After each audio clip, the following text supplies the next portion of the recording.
ચલો એટલે આપણે જોતા હતા કે દેશના જુદા જુદા ભાગોમાં જુદા જુદા સ્થળે તાપમાન અને વરસાદમાં ઘણો તફાવત નોંધાય છે. ઉત્તર કાશ્મીરમાં જોઈએ તો લેહ અને દ્રાસનું તાપમાન દ્રાસનું તાપમાન શિયાળામાં -45 ડિગ્રી. શિયાળામાં લેહનું તાપમાન કેટલું હોય છે? -45 ડિગ્રી.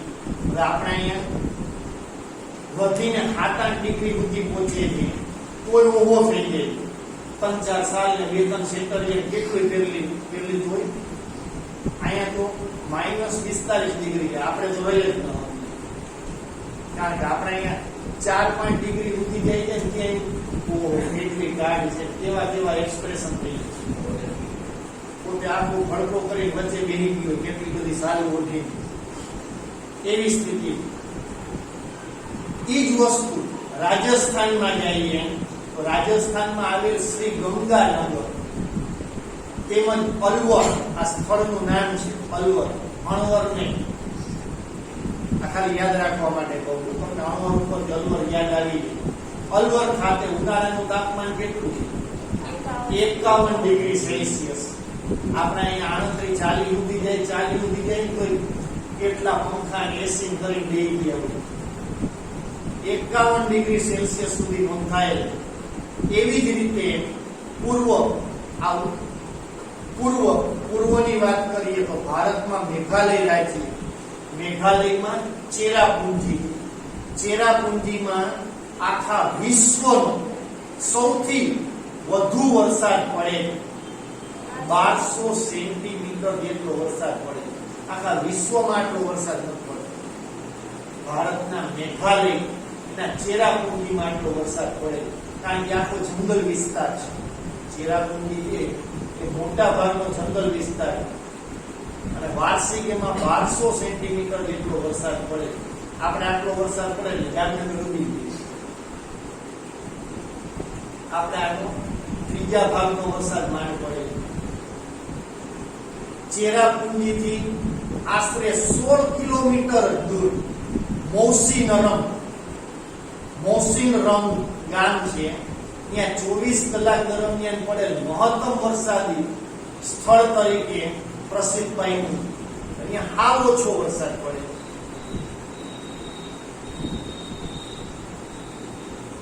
મહત્તમ વરસાદી સ્થળ, વધુ વરસાદ પડે. હવે આ વાત થઈ મેઘાલય, બરોબર, પૂર્વની. હવે પશ્ચિમમાં જાય. પશ્ચિમમાં રાજસ્થાનમાં આવેલ રણ પ્રદેશમાં સમગ્ર વર્ષ દરમિયાન માત્ર 10 થી 12 સેન્ટીમીટર વરસાદ પડે. કોનો 1% થયો? 1200 ના 1% થાય.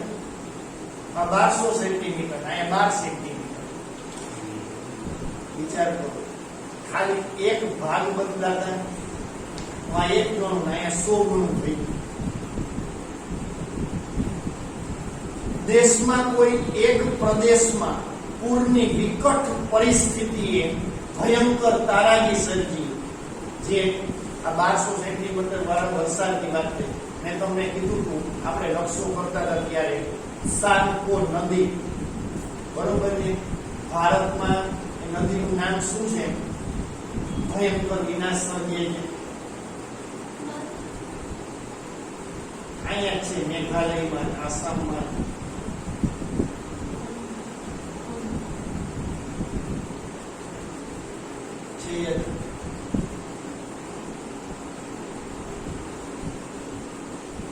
ચાલો એ જ નથી ગોતતા, કાલ કહું છું. તમે કરતા જ નથી, અહીંયા ઓનલાઈન ભાઈ કોઈ ખબર હોય કેજો.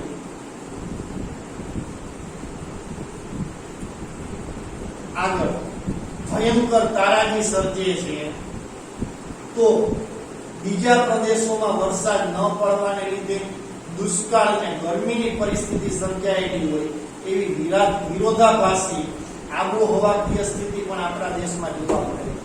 હમણાં જ આપણે જોયું મેઘાલયમાં તો કે વધુ પડતો વરસાદ પડવાને લીધે પૂર આવે. બ્રહ્મપુત્રા નદી છે એમાં પૂર આવે, જેના કારણે કેટલા લોકો તે મરી ગયા, કેટલી સંપત્તિનો નાશ થાય છે. અને બીજી બાજુ રાજસ્થાનમાં જાઓ તો પીવાના પાણી નથી. પીવાના પાણી મેળવવા માટે લોકોને 10-20 કિલોમીટર ગામના ગામ મૂકીને પાણી ભરવા જવું પડે, અહીંયા પીવાનું પાણી મળે. બધું આ બે વસ્તુ ભારતની જ છે. એક બાજુ અતિ વરસાદ છે અને એક બાજુ અલ્પ વરસાદ છે. એક બાજુ લીલો દુકાળ છે, એક બાજુ આવ સૂકો દુકાળ. ગાજવીજના તોફાન, એને થંડરસ્ટોર્મ કહીએ અંગ્રેજીમાં. ગાજવીજના તોફાન થાય, વરસાદ પડે તો વરસાદ ગાજે, પછી એક બીજા તળાવ તૂટી પડે. ગાજવીજના તોફાન, ધૂળની ડમરી ઉડે. હમણાં ચોમાસું આવશે, કાંઈનો ઓચિંતાની એવી ધૂળની ડમરી ઉડતી હોય. અને ઉષ્ણકટિબંધીય ચક્રવાતોની વિનાશક અસરો કેટલાક પ્રદેશોમાં થતી રહી. ઉષ્ણકટિબંધીય ચક્રવાત, રણ વિસ્તાર છે, રણમાં રેતી છે, એનો વંટોળ ઉડે, બરોબર. એમાં જે વચ્ચે આવે એને લઈ, જેટલી વસ્તુ વચ્ચે આવે, છાપરા આખા ઘરાના ગામને ઉડાડી. આ ચક્રવાત કહેવાય. એની વિનાશક અસરો જોવા મળે. આમ ઋતુગત હવામાન અનેકવિધ રીતે અસરકારક નીવડે છે. આ ઋતુગત હવામાન કહેવાય. કેટલીય રીતે અસરકારક નીવડે, એટલે કે એની અસર થાય લોકોના જીવન પર. ચાલો, ત્યાર પછી આબોહવાને અસર કરતા પરિબળો. આબોહવા છે એમાં કઈ કઈ વસ્તુની અસર થાય, તો આમાં જેટલા પોઈન્ટ આપ્યા છે એ ચારેય પોઈન્ટ ભણવાના. તમને 3 ગુણના પ્રશ્નમાં આવું પૂછાય, પણ આપણે પૂછાવાનું નથી, બરોબર. માસ પ્રમોશન તમારા જનરલ નોલેજ માટે ભણાવવું. 10માં ઉપયોગી છે. પૃથ્વી સપાટી પર તાપમાન, વાતાવરણીય દબાણ, પવન, ભેજ, વરસાદ વગેરે વાતાવરણીય ઘટકોના પ્રમાણ અને વિતરણ ઉપર અંકુશ ધરાવતા કેટલાક પરિબળો. પૃથ્વીની સપાટી ઉપર તાપમાનનો તમે અનુભવ કરો છો, વાતાવરણીય દબાણના અનુભવ કરો છો, પવન, ભેજ, વરસાદ, આ બધા શું છે? તો કે વાતાવરણીય ઘટકો છે, જેના પ્રમાણ અને વિતરણ, ક્યાંક એનું પ્રમાણ વધારે, ક્યાંક ઓછું, ક્યાંક વિતરણ એટલે વહેંચણી કરવી, ક્યાંક અતિશય જોવા મળે, ક્યાંક અલ્પ જોવા મળે. તાપમાનની આપણે આગળ વાત જોઈ છે, બરોબર. કાશ્મીરમાં જાઓ તો તાપમાન કેવું હોય, જ્યારે રાજસ્થાનમાં જઈએ પ્લસ, ટૂંકમાં ઉપર ઠંડી હતી, નીચે ગરમી થવા માંડી. આ તાપમાન વાતાવરણીય દબાણ જોઈએ, વાતાવરણીય દબાણને કારણે, ભેજને કારણે વરસાદ થાય. પવન એ તમે નીચે જાઓ ઉત્તર બાજુ, અહીંયા 3 બાજુ દરિયા કિનારો આવ્યો, દરિયા કિનારે પવન કેવા. અને તમને વિજ્ઞાનમાં આવે છે એક વસ્તુ, તમે લોકો ભણ્યા જ હશો, સૂર્યમાંથી જે ઉર્જા મુક્ત થાય છે, છૂટી પડે, સૂર્યમાંથી જેટલી ઉર્જા મુક્ત થાય છે એનો 2%નો ભાગ, 2% 2%નો ભાગ છે એ પૃથ્વી ઉપર પહોંચે ત્યારે પવનમાં રૂપાંતરિત થાય. શેમાં? પવન. જો ઉનાળો આવશે ને, ઉનાળામાં પવન બહુ હશે, ઉનાળામાં પવન એકદમ, આપણે કે ગરમ પવનની લૂ લાગે એનું કારણ શું? કારણ કે સૂર્ય અતિશય તપેલો હોય. ઉનાળામાં સૂર્ય ગરમ હોય, પવન વધારે માર્ક કરવું. ત્યારે શિયાળામાં પવન ઓછો હશે, ઠંડી વધારે. અને એ ઠંડી જેવી હોય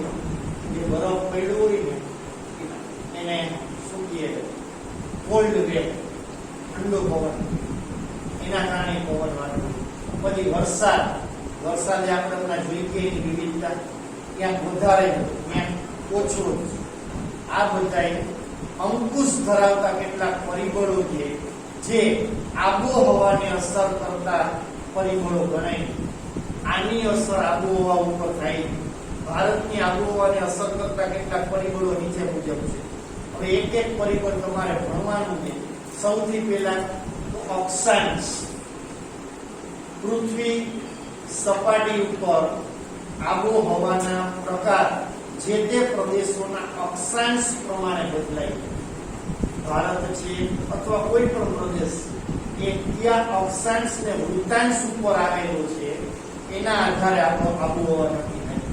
તમને જે ઊંધિયાની લીટીઓ ચોરસ ખાના જેવું આપે છે પૃથ્વીના નકશામાં, એને અક્ષાંશ વૃત્તાંશ કહેવાય. આબોહવામાં તત્વોનું વિતરણ મોટે ભાગે અક્ષાંશોને અનુસરે છે. આબોહવામાં કયા તત્વોનું વિતરણ, એટલે કયા તત્વો રહેલા એનો આધાર કેના ઉપર છે? તો કે અક્ષાંશ ઉપર. બે ક્રમિક અક્ષાંશો વચ્ચે આશરે 11 કિલોમીટરનું અંતર હોય છે. ખાસ સમજ. બે અક્ષાંશ આપણે જે ચોરસ ભાગ આપે છે, તમે જો પૃથ્વીના નકશામાં જોશો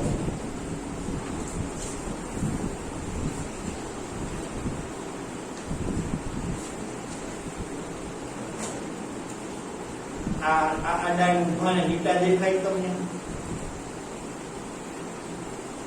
તૂટક લાઈન તમારી ભાષામાં જેને કીધું એ તૂટક લાઈન છે. એ શું છે? અક્ષાંશ રેખાંશ.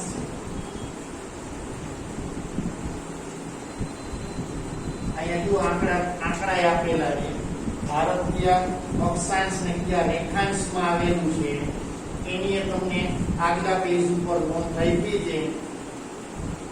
ભારતનો મુખ્ય ભૂમિભાગ વ્યાપ 8.4 થી 37.6 ઉત્તર અક્ષાંશ વૃત્ત અને 68.7 થી 57.25 પૂર્વ રેખાંશ વૃત્ત વચ્ચે આવેલો છે.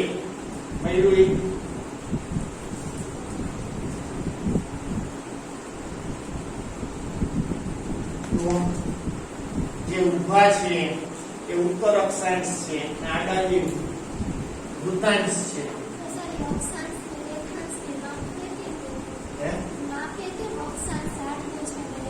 પૃથ્વીના માપ ઉપર. વર્તુળ હોય આખું 360 અંશ હોય એના આધારે પૃથ્વી જે ભાગમાં નમેલી છે, બરોબર, એમાં કેટલો ભાગ ભારતનો એ બાજુ આવેલો તેના આધારે સૂર્યની દિશા ઉપર. અને ખગોળશાસ્ત્ર કહેવાય.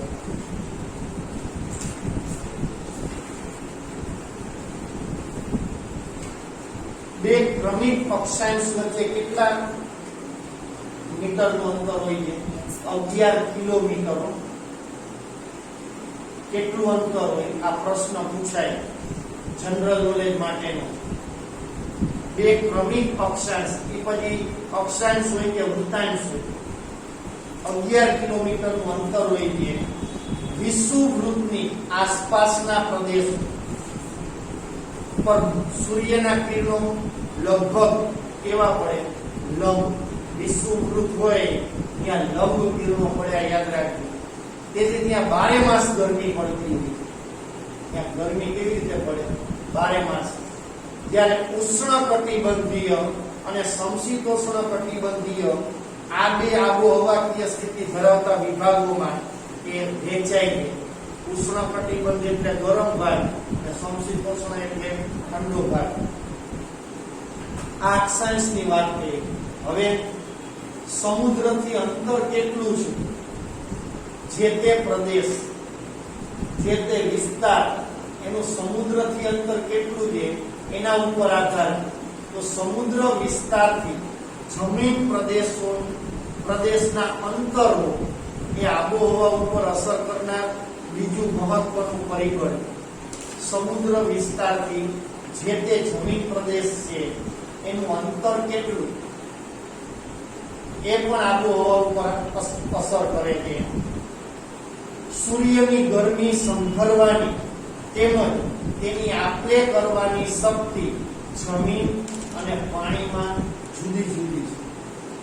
સૂર્યની ગરમી, સૂર્યનો તાપ પડે એ સહન કરવાની જમીનની સ્થિતિ અલગ છે અને પાણીની સ્થિતિ અલગ છે.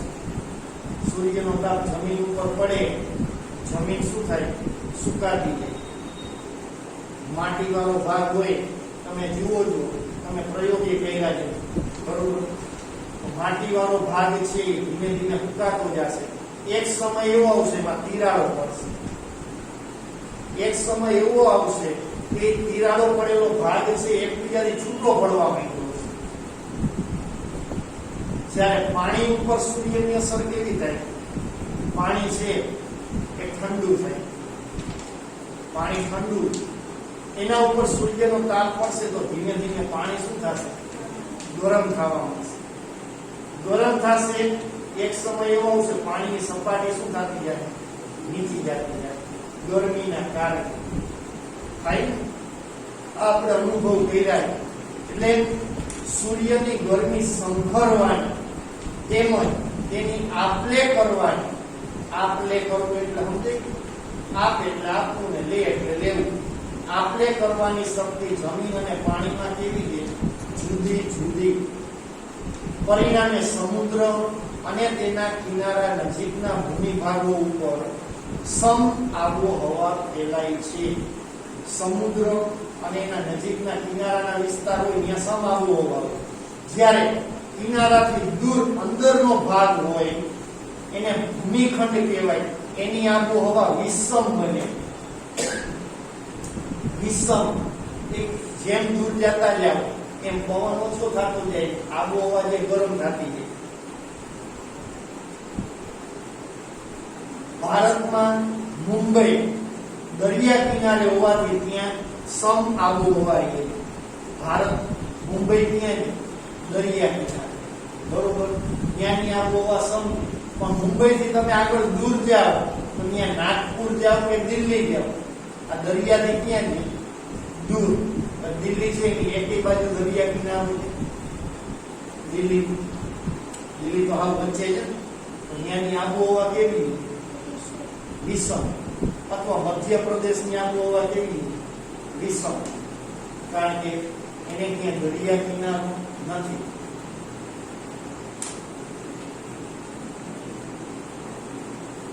પછી સમુદ્ર સપાટીથી ઊંચાઈ, સમુદ્રથી કેટલી ઊંચાઈ ઉપર એ પ્રદેશ છે?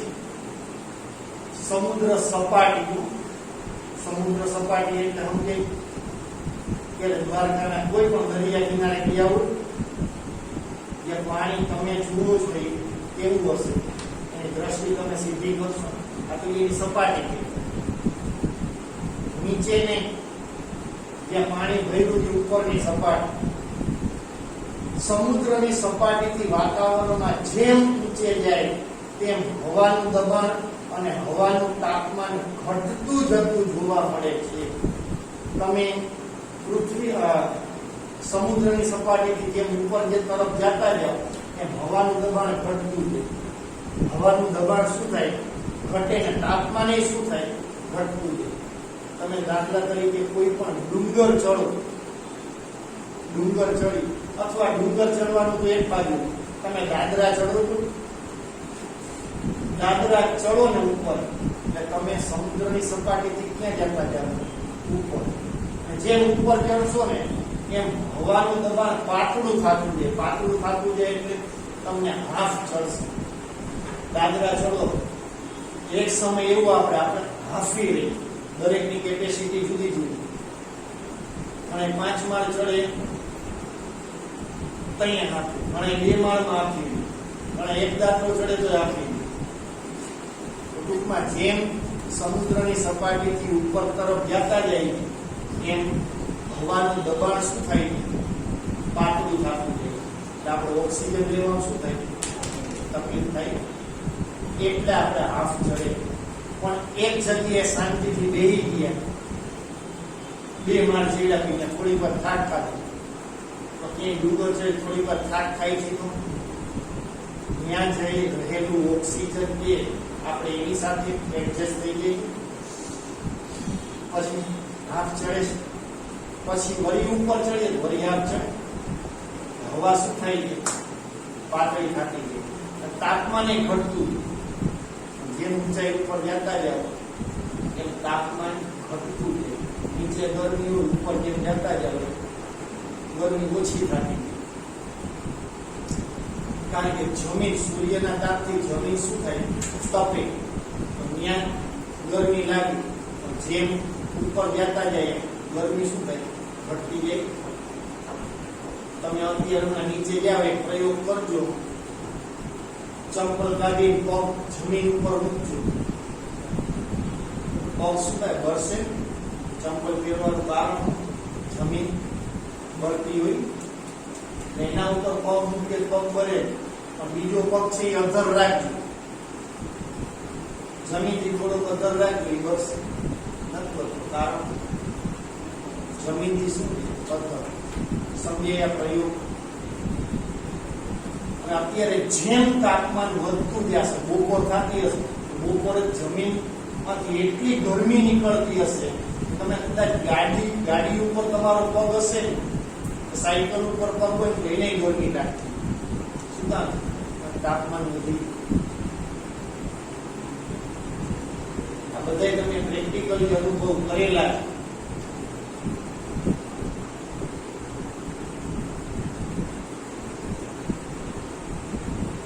ચાલો સમુદ્રની સપાટીથી વાતાવરણમાં જેમ ઊંચે જાય તેમ હવાનું દબાણ અને હવાનું તાપમાન ઘટતું જતું જોવા મળે છે જ્યારે ભૂપૃષ્ઠની ઊંચાઈમાં વરસાદમાં વધારો કરે ભૂપૃષ્ઠ એટલે જે ભૂમિ એટલે જમીન છે એની પૃષ્ઠ એટલે એની સપાટી જમીનની સપાટી હોય એની ઊંચાઈમાં વરસાદમાં વધારો કરે હિમાલય પર્વતની ઊંચાઈને લીધે તેના બહુ ઊંચા શિખરો એ 12 માસ વરસાદથી છવાયેલા છે પર્વતીય વિસ્તાર હોય ત્યાં વરસાદ વધુ પડે ભેજવાળી હવા ઊંચે ચડતા એ ઠંડી બને હવામાં ભેજ હોય ઊંચે ચડે એ ઠંડી બને એટલે વરસાદ આવે અસમ મેઘાલય એના પહાડી પ્રદેશોમાં જેમ ઊંચાઈ વધતી જાય વરસાદનું પ્રમાણ પણ વધતું જતું જોવા મળે આ આપણે બાજુમાં રાજસ્થાન તમે માઉન્ટ આબુ જાઓ તો માઉન્ટ આબુમાં સખત વરસાદ જ્યારે એની તળેટીમાં જુઓ ઓછો વરસાદ સામાન્ય પરિસ્થિતિમાં પૃથ્વી સપાટીથી ઊંચે તરફ જતા 165 મીટરે 1 અંશ સેલ્સિયસ અથવા તો સરેરાશ 1000 મીટરે 6.5 ડિગ્રી સેલ્સિયસ તાપમાન ઘટે તો આ ખાસ ધ્યાન રાખજો તમે અત્યારે પૃથ્વીની સપાટી ઉપર હોય માની લ્યો ત્યાં 28 ડિગ્રી તાપમાન પૃથ્વીની સપાટી ઉપર તાપમાન કેટલું છે 28 ડિગ્રી હવે તમે પૃથ્વીની સપાટીથી 165 મીટર ઊંચાઈ ઉપર જાઓ ને 165 મીટર ઊંચાઈ ઉપર એટલે 1 ડિગ્રી સેલ્સિયસ તાપમાન ઘટી 28 વાળું કેટલું થઈ જાય 27 અને તમે 1000 મીટર ઊંચાઈ ઉપર જાઓ તો 6.5 ડિગ્રી સેલ્સિયસ તાપમાન ઘટી તમે 1000 મીટર એટલે 1 કિલોમીટર ઊંચાઈ ઉપર જાઓ તો 6.5 ડિગ્રી સેલ્સિયસ તાપમાન ઘટે 28 વાળું કેટલું થઈ જાય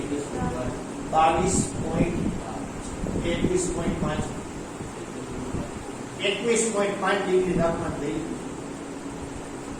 તો બને એવું 2000 કિલોમીટર ઊંચાઈ ઉપર જઈ 13 ડિગ્રી સેલ્સિયસ ઘટી જાય તો નીચે ઉનાળો ઉપર શિયાળા જેવો અનુભવ થાય 2000 મીટર એટલે કેટલું થયું 2 કિલોમીટર એવડી ઇમારતનો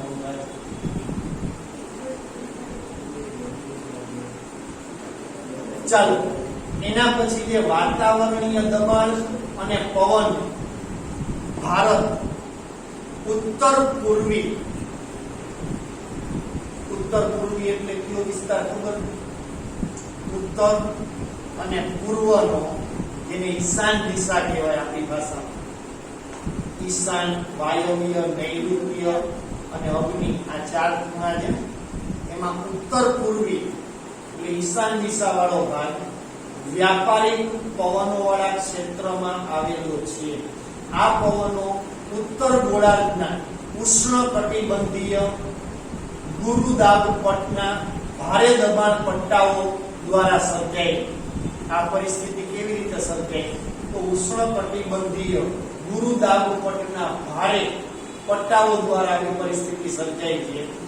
આ પવનો પૃથ્વીના ધરીભ્રમણ, શબ્દ ઉપર ધ્યાન આપવું, ધરીભ્રમણ છે. ધરીભ્રમણને લીધે થોડા મરડાઈને વિષુવવૃત્ત તરફ વાય છે. આ પવનો કેવા છે? પૃથ્વીની ધરીભ્રમણને લીધે થોડા મરડાઈને એટલે વાંકા ચૂકા થઈ વિષુવવૃત્ત ઉપર વાય છે. ભૂતકાળમાં દરિયાઈ માર્ગે થતા વેપાર માટે આ પવનોનો લાભ લેવામાં આવતો, તેથી એને વ્યાપારી પવનો કહેવાય છે. આપણે જાણીએ છીએ ભૂતકાળમાં, ઇતિહાસમાં આગળ જોઈ ગયા, બધું પવન મારફતે એ લોકો શું કરતા? દરિયામાં વહાણ લઈને જતા, તે વહાણમાં સઢ રાખવામાં આવતા. સઢ એટલે ખબર પડે? મોટા મોટા સઢ રાખવામાં આવતા. હવે એ સઢમાં તો કે જે બાજુ પવન હોય ને ઈ બાજુ જવાનું હોય તો એ સઢ ખોલી નાખે. એ સઢ શું કરે? ખોલી નાખે. એ કાપડ જેવો ભાગ, એમાં પવન ભરાય એટલે આમ ધક્કો મારે, એ દિશામાં ઝડપથી આગળ જાય. તમે છો અનુભવ કરજો, જે દિશામાં તમે સાયકલ લઈને જતા હો, જે દિશામાં પવન હોય એ દિશામાં જતા હોય, સાયકલ સરળતાથી હાલતી હોય. પણ પવનની વિરુદ્ધ દિશામાં જતા હોય માંડ પેલો હોય માં થઈ જાય, માંડ પેડલ લાગે. શું કામ? કારણ કે પવન છે ગતિને રોકે, અને જે દિશામાં પવન હોય એમાં જાય તો એ આપણે આમો ધક્કો મારે. એટલે આવા પવનોને શું કહેવાતું? વ્યાપારી પવનો કહેવાતા. આ પવનો ભૂભાગમાંથી ઉત્પન્ન થઈને, ભૂભાગ એટલે ઉત્પન્ન થઈને વાતાવરણ હોવાથી સામાન્યતઃ ભેજનું પ્રમાણ ઘણું ઓછું હોય.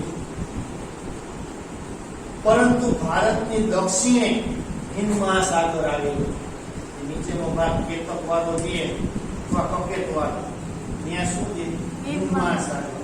ફરીવાર કહી દઉં, આ બાજુ હિંદ મહાસાગર, આ બાજુ અરબ સાગર, આ બાજુ બંગાળાની ખાડી. સમજે?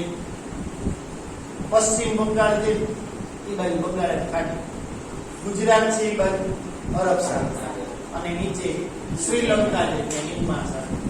આ યાદ રાખજો.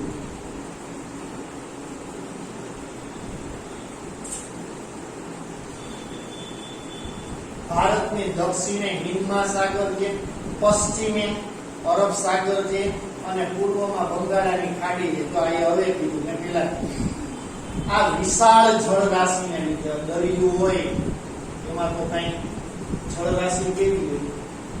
જળ રાશિ એટલે જળનો જથ્થો હોય તો વિશાળ હોય. એને લીધે તેના ઉપરથી વાતા પવનો ભેજવાળા બને. એના ઉપરથી વાયુ પવન બધા કેવા હોય? ભેજવાળા. શું કામ? કારણ નીચે પાણી છે, ભેજવાળા પવનો વાય છે એટલે એના કારણે વરસાદ આવે. શિયાળામાં હિમાલયની ઉત્તરમાં ભારે દબાણ હોય છે. શિયાળામાં શું કામ? કારણ કે શિયાળામાં વાતાવરણ કેવું હોય? ઠંડુ. અને આખો પર્વતીય વિસ્તાર, એક ક્ષેત્રમાં ઠંડા ને સૂકા પવન એ દક્ષિણના હળવા દબાણવાળા સમુદ્રી વિસ્તાર તરફથી વાય છે. જ્યારે ઓલી બાજુ કંઈ ન હોય એટલે એના પવન છે એ સીધા સામે ફંકાય. ઉનાળામાં મધ્ય એશિયા અને ભારતના ભૂમિભાગોમાં ઊંચા તાપમાનને કારણે હવાનું હલકું દબાણ રચાય. મધ્ય એશિયા અને ભારતના ભૂમિભાગમાં ઊંચા તાપમાનને કારણે વાતાવરણનું દબાણ કેવું હોય? હલકું. આ સમયે દક્ષિણમાં કેવું? એના ઉપર ભારે દબાણ હોય. તેથી હિંદ મહાસાગર ઉપરથી જે પવન ઉત્તરના હલકા દબાણ તરફ ખેંચાઈ આવે છે, આ પવનોને દક્ષિણ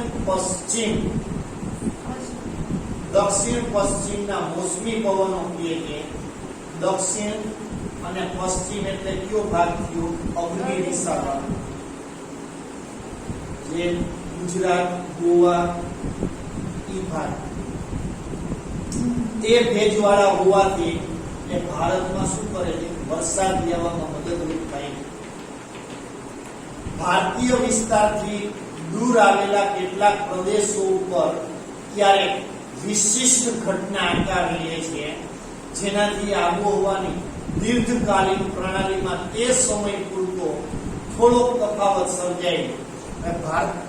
ભારતીય વિસ્તારથી જે દૂર કેટલાક પ્રદેશો છે એમાં ક્યારેક વિશિષ્ટ ઘટના બને, જેમાં આબોહવાની દીર્ઘકાલીન પ્રણાલી કે એમાં થોડોક સમય પૂરતો તફાવત સર્જાય. ઘણી વખત એવું બને છે ઉનાળામાં વરસાદ પડે, શિયાળામાં વરસાદ પડે, આપણે એને માવઠું કહીએ. ઘણી વખત એવું બને કે ચોમાસામાં વાતાવરણ એટલું ઠંડુ થઈ ગયું હોય કે આપણે શાલ સ્વેટરિયા ઉઠવા પડે. ઉનાળામાં ઘણી વખત ઠંડીનો અહેસાસ થાય. આ થોડા સમય પૂરતું હોય, પણ આને મૂકીએ વાતાવરણની પ્રણાલીમાં ફેરફાર.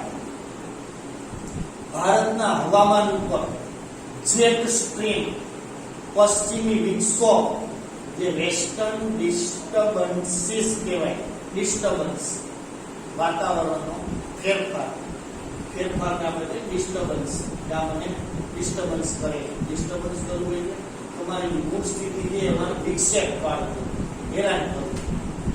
ઠંડી હોય એમાં ઓચિંતો ગરમી આવી ગઈ, વાતાવરણમાં શું થયું? વિક્ષેપ પડ્યો. અલ્નીનો, આઈપીસી ઝોન જેવી ઘટનાઓ પણ અસર કરે.